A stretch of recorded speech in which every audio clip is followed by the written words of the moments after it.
بزرگان محترم، معزز و مکرم سامعین کرام، برادران عزیز، نوجوانان اسلام،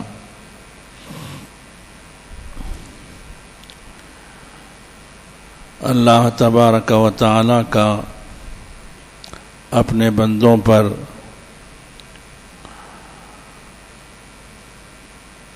بہت بڑا احسان یہ ہے کہ بندہ اللہ تعالیٰ سے جس چیز کی بھی گزارش کرتا ہے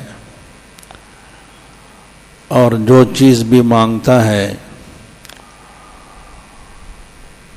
اور جس چیز کی بھی دعا کرتا ہے، اللہ تعالیٰ اپنے بندے کی دعا کو قبول فرماتے ہیں۔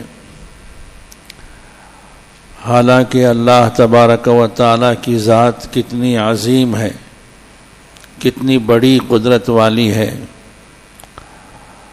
اور کیسی شان و شوکت والی ہے۔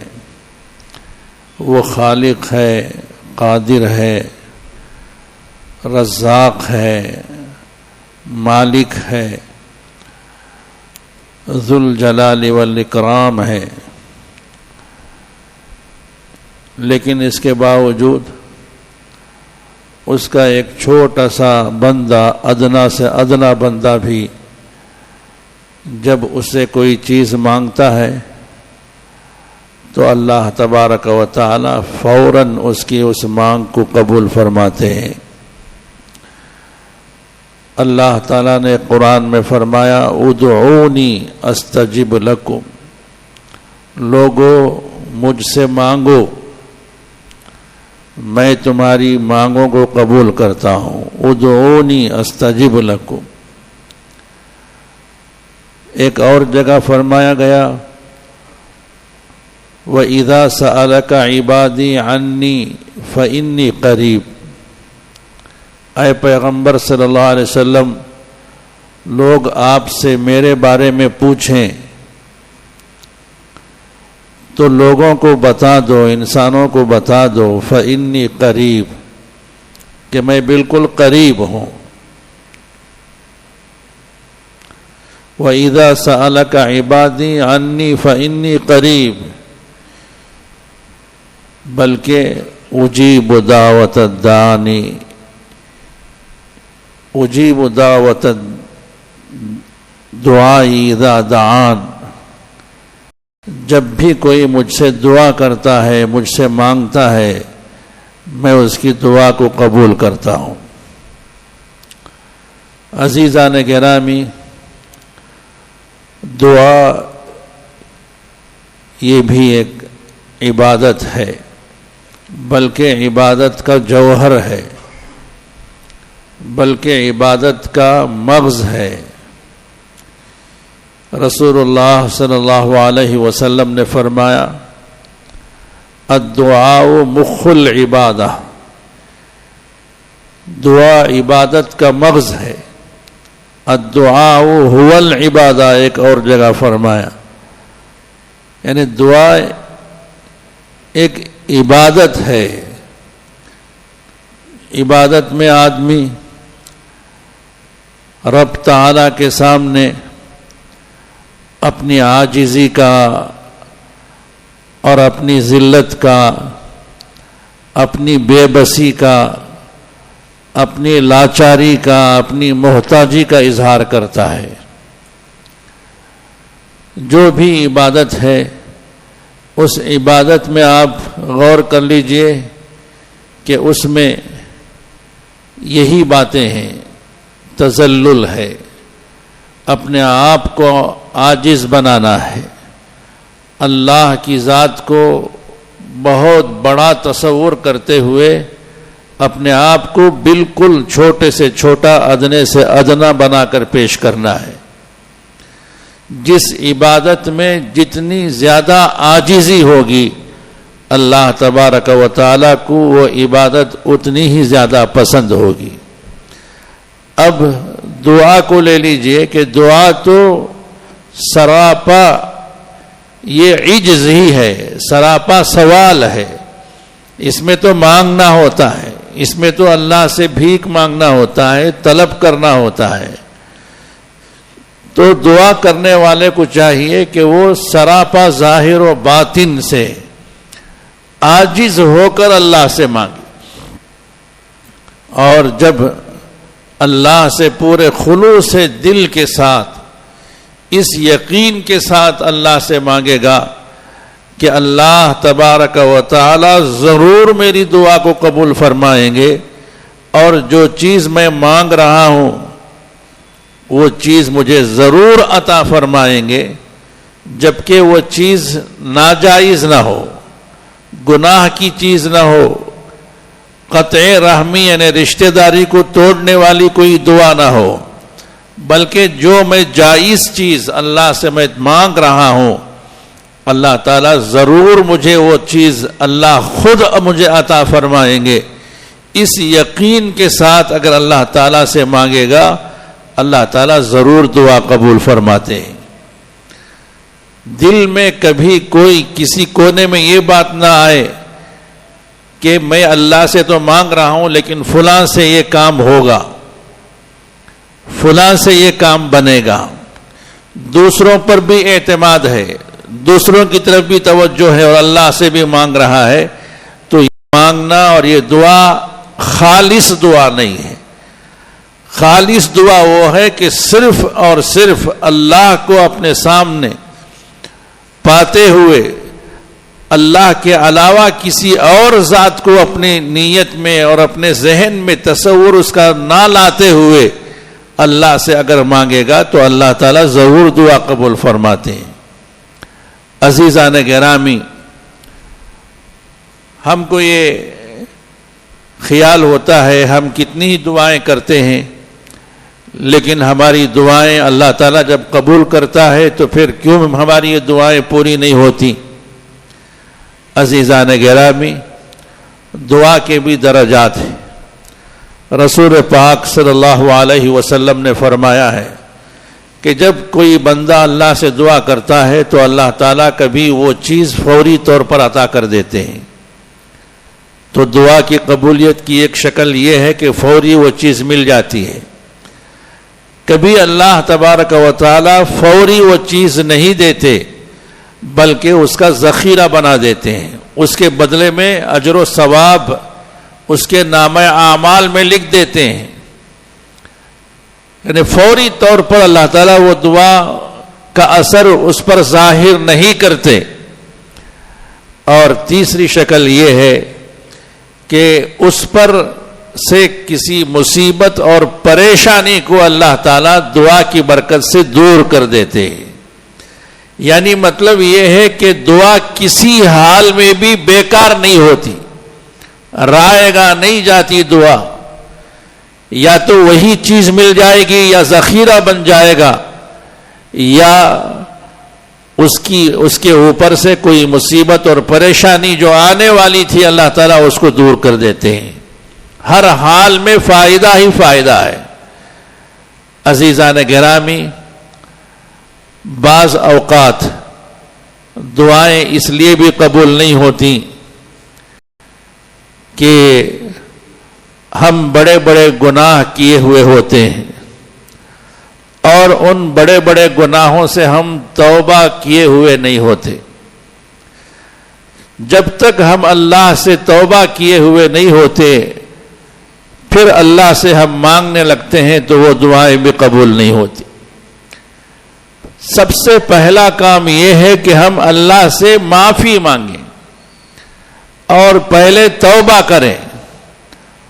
توبہ کسے کہتے ہیں؟ میں نے شاید گزشتہ جمعہ میں یہ عرض کیا کہ جو گناہ کیا ہے فوراً اس گناہ کو چھوڑ دے، اور دوسری شرط یہ ہے کہ اس گناہ پر نادم اور شرمندہ ہو اور آئندہ نہ کرنے کا پختہ عزم کرے۔ پھر اس کے بعد جو حقوق اللہ اور حقوق العباد ہیں ان کو ادائیگی کی کوشش کرنا شروع کر دے اور پہل کر دے۔ اگر یہ چاروں چیزیں ہوں گی تو وہ توبہ کہلائے گی۔ اگر دل میں یہ ہے کہ پھر موقع ملے گا تو میں وہ گناہ کروں گا، اب توبہ کر رہا ہوں، تو یہ توبہ خالص توبہ نہیں ہے، یہ توبہ ہرگز اللہ کے یہاں قبول نہیں ہوگی۔ اور گناہوں میں سب سے بڑا گناہ شرک کا گناہ ہے۔ سب سے پہلے شرک کے گناہ سے اللہ سے معافی مانگی جائے۔ اے اللہ، میں تجھ سے شرک سے پناہ مانگتا ہوں، شرک کے گناہ سے پناہ مانگتا ہوں، اس لیے کہ بعض اوقات ہم سے انجانے میں شرک خفی ہو جاتا ہے، چھوٹے چھوٹے شرک کے گناہ ہم سے صادر ہو جاتے ہیں۔ بڑا شرک تو یہ ہے کہ اللہ کے ساتھ ہم کسی دوسرے کو شریک ٹھہرائیں، کہ جس کو مشرک کہا جاتا ہے۔ یہ شرک تو اللہ تعالیٰ بغیر توبہ کے قبول نہیں فرماتے۔ مشرک کی بھی توبہ قبول کر لیتے ہیں اگر وہ شرک چھوڑ دیتا ہے، لیکن یہ جو چھوٹے جو شرک ہیں، جن کو شرک خفی کہتے ہیں، وہ ہم سے سرزد ہوتے رہتے ہیں، ان سے بھی معافی مانگنی چاہیے۔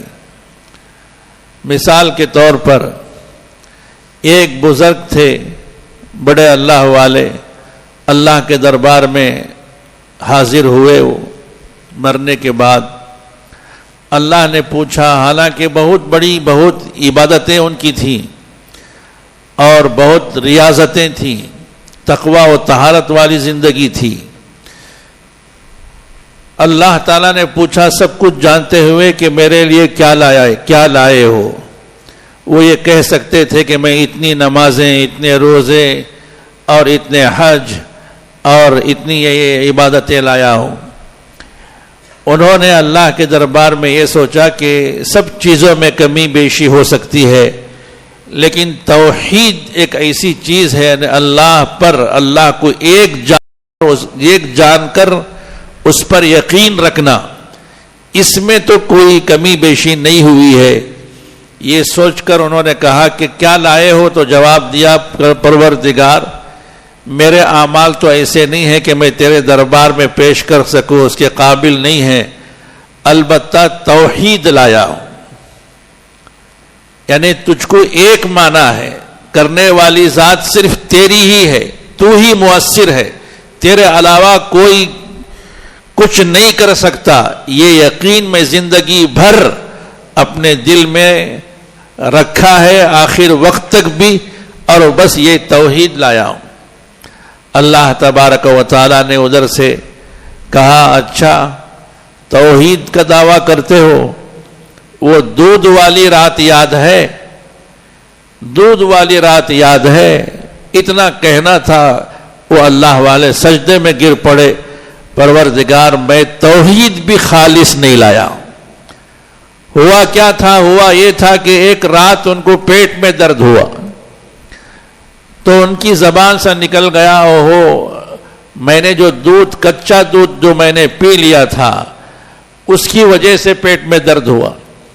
تو صرف اتنی سی بات پر اللہ نے گرفت کر لی، ارے پیٹ میں درد دینے والا تو میں ہوں کہ تم نے پیٹ کے درد کی نسبت دودھ کی طرف کر دی۔ انہیں دودھ پینے کی وجہ سے اور کچے دودھ کی وجہ سے پیٹ میں درد آیا، تو یہ کیسی توحید ہوئی کہ سب کچھ کرنے والا مجھے کہتے ہو، اور لیکن زبان سے یہ کہہ رہے ہو کہ دودھ کی وجہ سے پیٹ میں درد ہوا۔ تو وہ فوراً معافی مانگنے لگے۔ تو عزیزان گرامی، اس واقعے سے سبق یہ ہے کہ چھوٹے چھوٹے جو ہم سے شرک ہو جاتے ہیں، ان سے بھی سب سے پہلے ہم معافی مانگیں اور حلال رزق کا انتظام کریں کہ کھانا پینا پہننا یہ سب حلال رزق سے ہو۔ ایک حدیث میں آتا ہے کہ آدمی حج کرے گا، حج پر آئے گا اور دور و دراز اور لمبا چوڑا سفر کر کے مشقت اور تکالیف کو برداشت کرتے ہوئے آئے گا، اور اللہ کے سامنے ہاتھ اٹھا کر کہے گا کہ اے اللہ مجھے معاف فرما اور مجھ پر رحم فرما، یعنی وہ اللہ سے دعائیں مانگنے لگے گا، لیکن اللہ تبارک و تعالی کی جانب سے اس کے جواب میں فرمائیں گے کہ وہ لبیک لبیک کہے گا، کہیں گے کہ لا لبیک، کہ تمہاری لبیک قبول نہیں ہے، اس لیے کہ تمہارا کھانا حرام، تمہارا پینا حرام، تمہارا پہننا حرام. یعنی پہلے یہ چیزیں پہلے درست ہوں، کھانا پینا پہننا یہ پہلے درست ہو جائے، یہ حلال ہو جائے، پھر اس کے بعد اللہ سے معافی مانگی جائے. یہ سب شرائط ہیں توبہ کے لیے کہ اللہ سے گناہوں سے معافی مانگنے کے لیے. جب تک یہ سب چیزیں نہیں ہوگی اس وقت تک اللہ تعالیٰ معاف نہیں کریں گے. تو عزیزان گرامی، اور اس یقین کے ساتھ مانگے کہ اللہ تعالیٰ ضرور میری دعا کو قبول فرماتے ہیں، اور یقین ہو، اور اپنے گناہ چاہے کتنے ہی بڑے کیوں نہ ہو، اللہ کی رحمت کے سامنے اس کو بالکل چھوٹا سمجھے.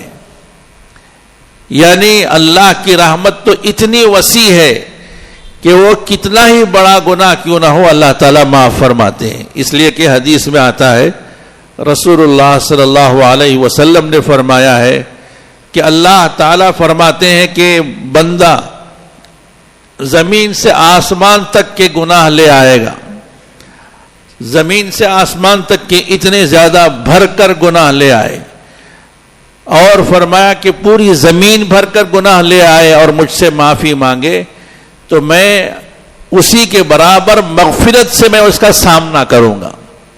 وہ گناہ لے کر آئے تو میں اس کو میں معافی لے کر جاؤں گا اس کے پاس، میں مغفرت اس کی کروں گا. یعنی اس کے گناہ کی میری رحمت کے سامنے کوئی حیثیت نہیں ہے. عزیزان گرامی، اس لیے کوئی بھی یہ نہ سمجھے کہ میرا گناہ بڑا ہے. اگر میرا گناہ بڑا ہے اگر یہ سمجھے گا تو مطلب اس کا یہ ہے کہ اللہ کی رحمت چھوٹی ہے.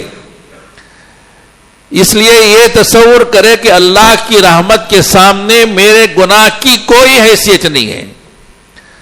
اور اللہ تبارک و تعالیٰ کے تو اتنا بڑا رحیم و کریم ہے کہ شیطان جو کہ ازلی دشمن ہے، جو کہ نافرمان ہے، جو سرکش ہے، جس کا کام ہی سرکشی کرنا اور نافرمانی کرنا ہے، اور اس نے اللہ سے دعا مانگی، قال رب انظرنی، کہ پروردگار مجھے مہلت دے کہ جس دن لوگ پھر دوبارہ زندہ کر کے اٹھائے جائیں گے اس وقت تک مجھے مہلت دے.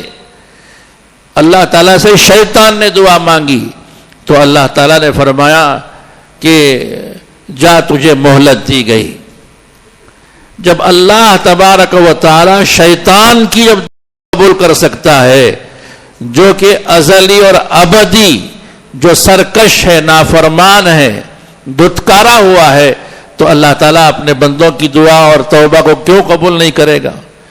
ضرور اللہ تعالیٰ قبول فرماتے ہیں، بشرطے کہ پورے اخلاص کے ساتھ مانگا جائے اور پورے دل کے خلوص کے ساتھ مانگا جائے، اور اللہ کے سامنے تضرع کرنا، یعنی گڑ گڑانا، رونا، اور اگر آنسو نہ آئے تو چہرہ رونے کا چہرہ بناتے ہوئے مانگنا، یہ بھی دعا کے آداب میں سے ہے کہ اگر رونا نہ آئے تو کم سے کم چہرہ تو رونے کی طرح بنائے.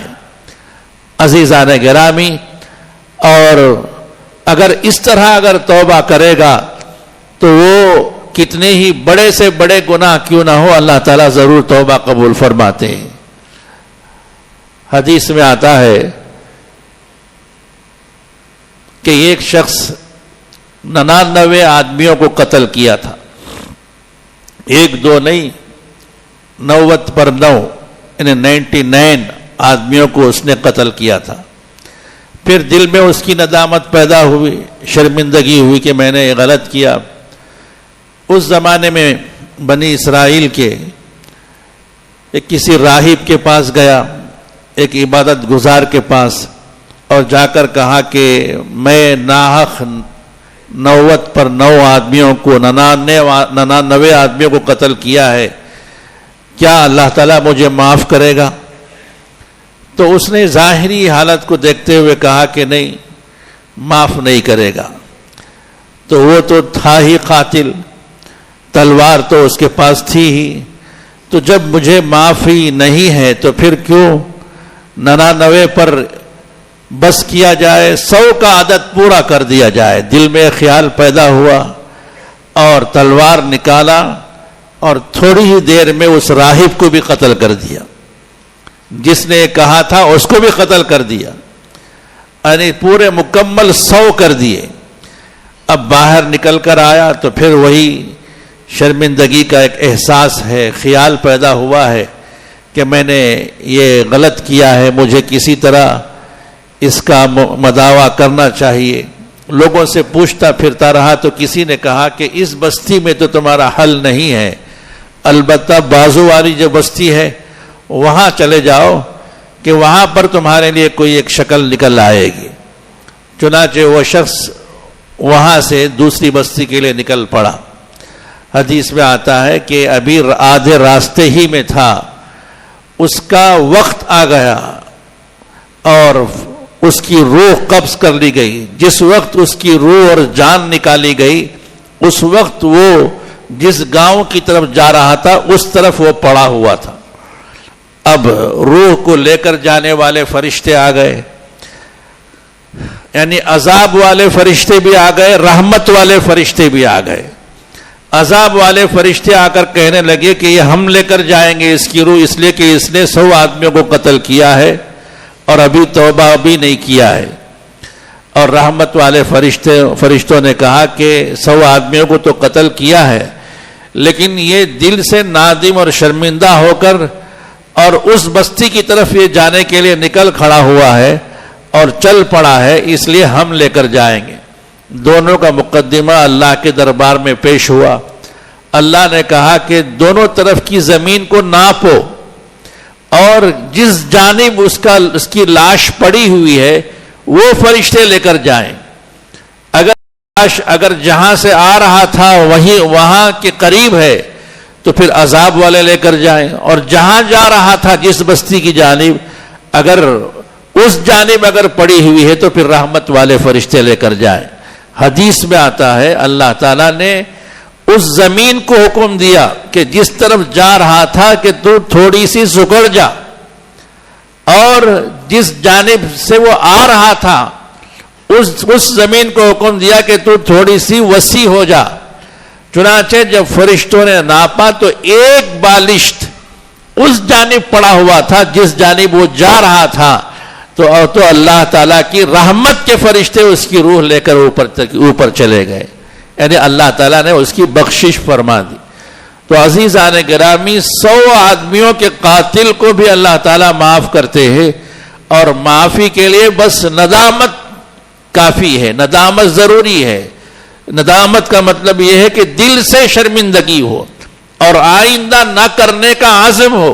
جو میں نے کیا وہ بہت برا کیا، فوراً چھوڑ دے. شرمندگی ہو، آئندہ نہ کرنے کا عزم ہوگا، اللہ تعالیٰ فوراً اس کی دعا کو قبول فرماتے ہیں. اور ایک بار اگر توبہ ٹوٹ گئی تو کوئی پریشانی کی بات نہیں، پھر دوبارہ توبہ کی جائے. اگر دوسری بار توبہ ٹوٹ گئی تو پھر دوسری بار کی جائے. بلکہ اگر 100 نہیں، اگر 1000 بار بھی اگر توبہ ٹوٹ جاتی ہے تو بندہ مایوس نہ ہو. اللہ تعالیٰ ہر دفعہ توبہ کو اسی طرح قبول فرماتے ہیں جس طرح اللہ تعالیٰ نے پہلی دفعہ قبول کیا تھا. اور حدیث میں یہ بھی آتا ہے کہ جو شخص اللہ تعالیٰ سے توبہ نہیں کرتا اللہ اس سے ناراض ہوتے ہیں، اللہ اس سے غصہ ہوتے ہیں. جو اللہ سے نہیں مانگتا اس سے اللہ تعالیٰ ناراض ہوتے ہیں. اللہ تعالیٰ اس بندے سے خوش ہوتے ہیں جو گناہ کے بعد اللہ سے توبہ کرتا ہے. اسی لیے حدیث میں آتا ہے رسول اللہ صلی اللہ علیہ وسلم نے فرمایا اگر تم لوگ گناہ نہیں کرو گے تو ایک ایسی قوم کو اللہ لے آئے گا جو گناہ کریں گے پھر استغفار کریں گے، پھر اللہ سے معافی چاہیں گے. اس لیے اللہ تعالیٰ یہ چاہتے ہیں کہ اللہ کی معافی کا اظہار ہو. اللہ تعالیٰ جو معاف کرتے ہیں وہ معافی سامنے آئے، وہ معافی کب سامنے آئے گی؟ جب بندہ گناہ کر کے اللہ سے معافی مانگے گا تو اللہ تعالیٰ کی رحمت اور اللہ تعالیٰ کا رحیم ہونا، کریم ہونا معلوم ہوگا۔ اس لیے چاہے کوئی بھی گناہ ہو، چاہے زناکاری ہو، بدکاری ہو، چاہے شراب خوری ہو، چاہے وہ اور کوئی بڑے سے بڑا گناہ کیوں نہ ہو، اللہ سے معافی مانگیں گے ضرور اللہ تعالیٰ قبول فرماتے ہیں، لیکن شرط یہ ہے کہ توبہ خالص ہو۔ عزیزان گرامی، صحابہ اکرام رضوان اللہ علیہم اجمعین سے بھی گناہ کروائے گئے۔ ہمارا عقیدہ یہ ہے کہ ان سے گناہ کروا کر سزائیں دلوائی گئیں تاکہ آگے آنے والی امت کو معلوم ہو کہ فلاں گناہ کے لیے فلاں سزا ہے۔ سزا کا ایک نمونہ امت کے سامنے رکھنے کے لیے صحابہ اکرام سے بھی گناہ ہوئے ہیں۔ چنانچہ روایتوں میں آتا ہے کہ ایک صحابی جن کا نام حضرت ماعز اسلمی رضی اللہ عنہ ہے، وہ ان سے گناہ ہو گیا، شادی شدہ تھے اور شادی شدہ ہونے کے باوجود بھی ان سے بدکاری ہو گئی، یعنی زناکاری ہو گئی۔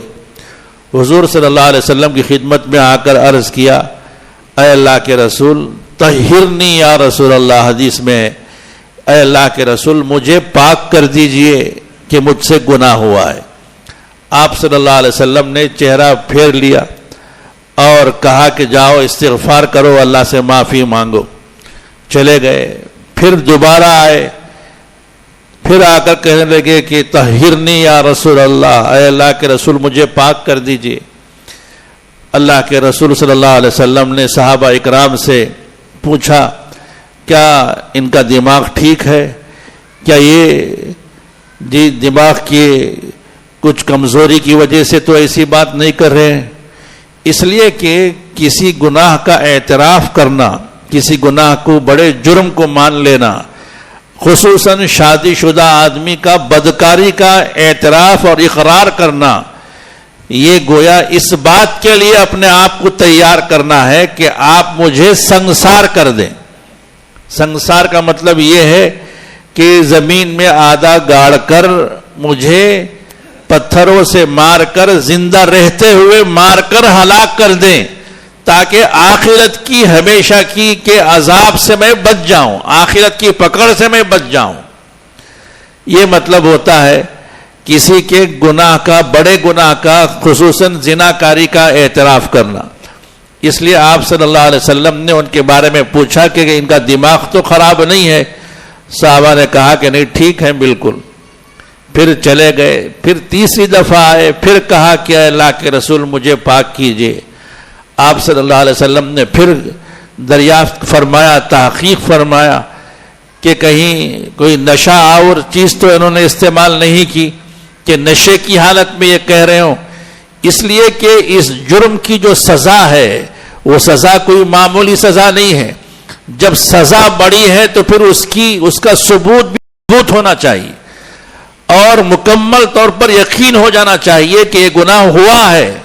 جب تک آپ صلی اللہ علیہ وسلم کو یقین نہیں ہو گیا، آپ ان کو واپس کرتے رہے۔ پھر چوتھی بار آئے، آ کر انہوں نے کہا کہ اللہ کے رسول مجھے پاک کیجئے، تو آپ صلی اللہ علیہ وسلم نے تحقیق فرمائی کہ یہ گناہ کس سے ہوا ہے اور کب ہوا ہے۔ جب پورے طور پر جب یقین ہو گیا تو پھر اس کے بعد صحابہ کو حکم دیا کہ ان کو لے جاؤ اور میدان میں آدھا حصہ زمین میں ان کو دفن کر دو، گاڑ دو، پھر چاروں طرف سے پتھروں سے مار کر ان کو ختم کرو، تاکہ ان کے گناہ کی سزا دنیا ہی میں مل جائے اور آخرت کی سزا سے یہ بچ جائیں۔ چنانچہ اسی طرح کیا گیا۔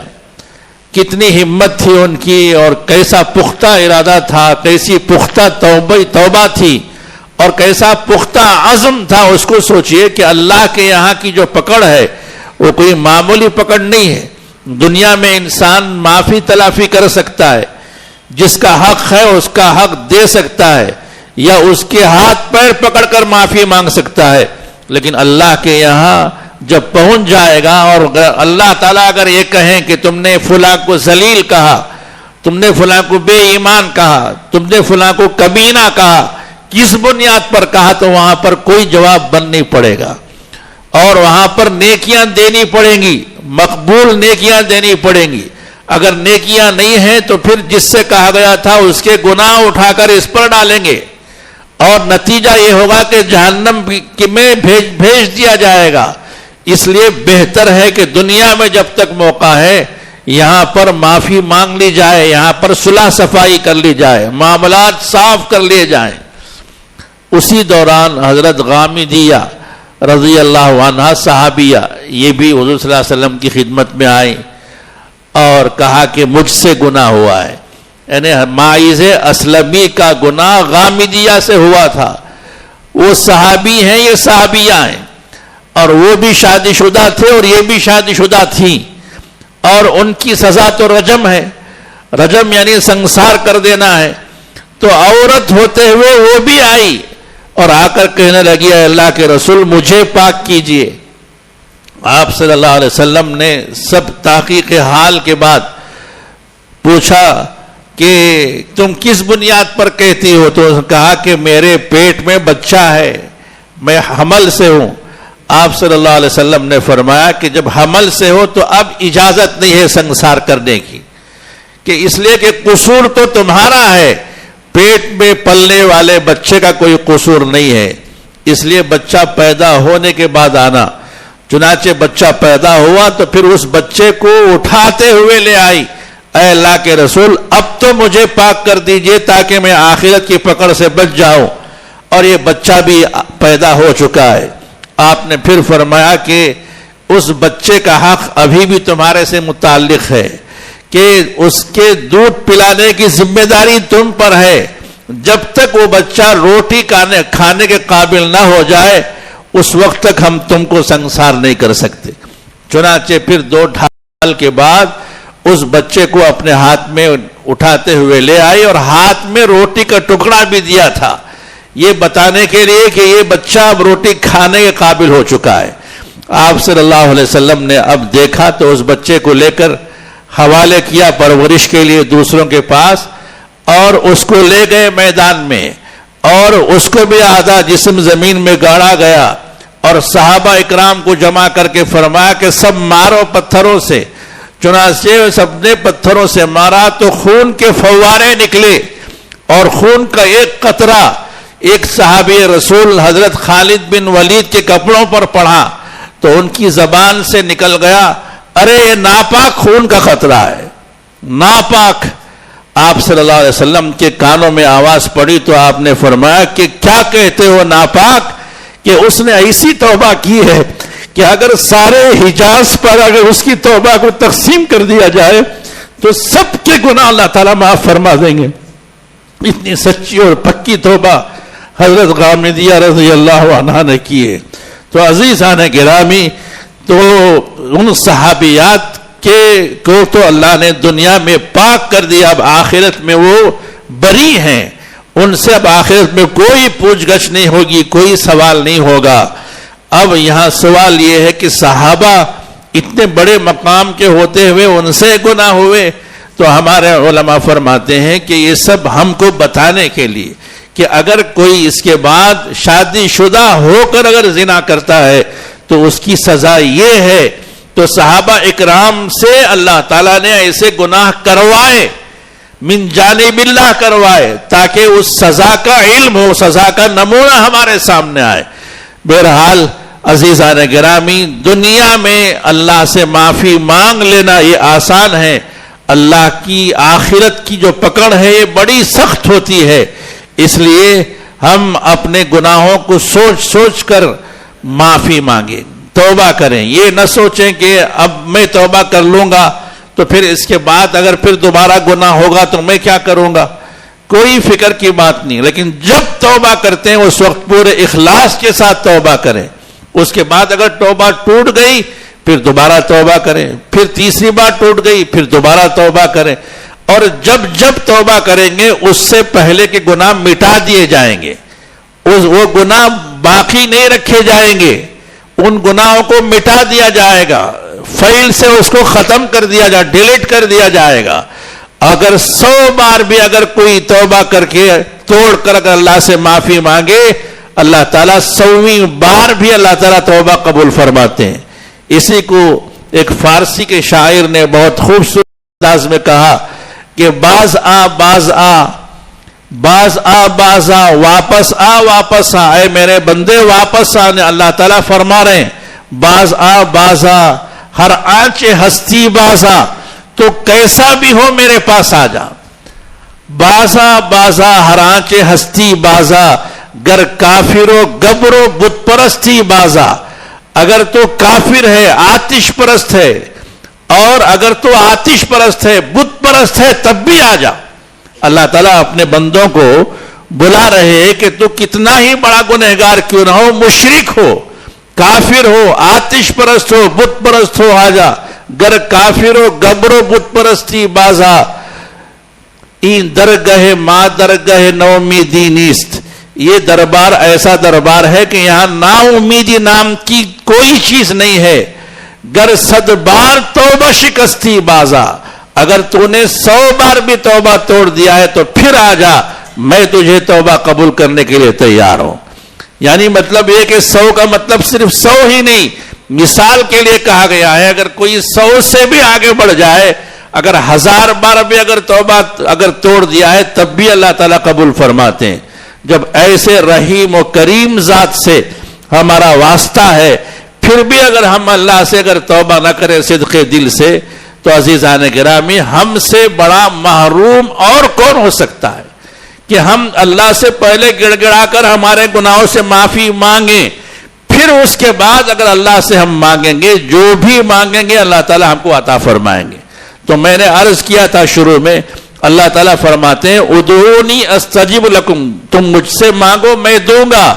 تو یہ دینا اس وقت ہے جب پہلے سے ہم توبہ کریں، اور توبہ کر کے ہم راستہ صاف کریں. اللہ تعالیٰ کے دینے کے راستے میں جو آڑ بنے ہوئے ہیں گناہ، جو کفر کے، شرک کے، بدکاری کے، جھوٹ کے، غیبت کے، اور جو بڑے بڑے گناہ جو اللہ کی رحمت کے آنے میں جو رکاوٹ بن رہے ہیں، دعا کی قبولیت کے لیے جو رکاوٹ بنے ہوئے ہیں، پہلے ان رکاوٹوں کو ہم ہٹائیں، اور ہٹا کر جب اللہ سے ہم مانگیں گے تو اللہ تعالیٰ ضرور عطا فرمائیں گے. تو عزیزان گرامی، دعا مانگنا یہ بڑی عبادت ہے. انبیاء اکرام علیہ السلام بھی دعائیں مانگتے رہے، اور صحابہ اکرام بھی دعائیں مانگتے رہے. اور آپ صلی اللہ علیہ وسلم کے بارے میں تو ہے کہ کئی گھنٹے دعا مانگتے تھے. ہم تھوڑی دیر اگر دعا کے 1-2 جملے اگر بڑھ جائیں تو ہم اکتا جاتے ہیں، ہم بیزار ہو جاتے ہیں. عزیزان گرامی، نہیں، اللہ سے لگ لپٹ کر معافی مانگنی چاہیے، دعا مانگنی چاہیے، اور ہمیشہ دعا کی عادت ڈالنا چاہیے کہ ہم صبح شام دعا مانگیں. دعا کی قبولیت کے بھی اوقات ہیں. تہجد کا وقت ہے، اللہ تعالیٰ ضرور دعا قبول فرماتے ہیں. اذان کے وقت اللہ تعالیٰ دعا قبول فرماتے ہیں. اقامت کے وقت قبول کرتے ہیں. جب نماز کھڑی ہو رہی ہوتی ہے، اور اقامت اور نماز کے درمیان، نماز کے فوری بعد، قرآن ختم کرنے کے بعد، بارش کے موقع پر اللہ تعالیٰ دعا قبول فرماتے ہیں. کسی مریض کی عیادت کر رہے ہیں، اس وقت اللہ تعالیٰ دعا قبول. جمعہ کے دن بھی اللہ تعالیٰ دعائیں قبول فرماتے ہیں. جمعہ کے دن تو ایک ایسی گھڑی ہے کہ اس وقت جو بھی دعا کی جائے گی اللہ تعالیٰ دعا قبول. تو ایسے بہت سے اوقات احادیث کی کتابوں میں درج ہیں. بہرحال عزیزان گرامی، کہ شرط یہ ہے کہ ہم پورے اخلاص کے ساتھ مانگیں. حضرت جنید بغدادی رحمۃ اللہ علیہ سے کسی نے پوچھا کہ اسم اعظم کیا ہے؟ اس لیے کہ اسم اعظم کے واسطے سے جو اللہ سے مانگے گا اللہ تعالیٰ ضرور دعا کو قبول فرماتے ہیں. جنید بغدادی رحمۃ اللہ علیہ نے فرمایا کہ لفظ اللہ جو ہے یہی اسم اعظم ہے، اللہ تعالیٰ کا سب سے بڑا نام ہے. شرط یہ ہے کہ جب اللہ کو جب دل سے جب پکارا جائے تو اس وقت دل ما سوا سے خالی ہو، اللہ کے علاوہ باقی سب چیزوں سے خالی ہو، صرف اللہ دل میں رہے. تو یہی اسم اعظم ہے، وہ دعا قبول فرماتے ہیں. دعا کے شرائط اور آداب میں سے یہ ہے کہ پہلے اللہ کی تعریف بیان کی جائے اور اللہ کی ثنا بیان کی جائے، پھر حضور صلی اللہ علیہ وسلم پر درود بھیجا جائے، اول و آخر درود بھیجا جائے. درود پڑھ کر جو دعا مانگی جائے گی اللہ تعالیٰ ضرور اس دعا کو قبول فرماتے ہیں. دعا کرتے ہوئے پہلے اپنے لیے مانگی جائے، پھر اس کے بعد دوسروں کے لیے دعا مانگی جائے، یعنی اس کا اظہار کیا جائے کہ پروردگار میں تیری رحمت کا سب سے پہلے میں محتاج ہوں، پھر اس کے بعد پھر دوسروں کے حق میں دعا کی جائے۔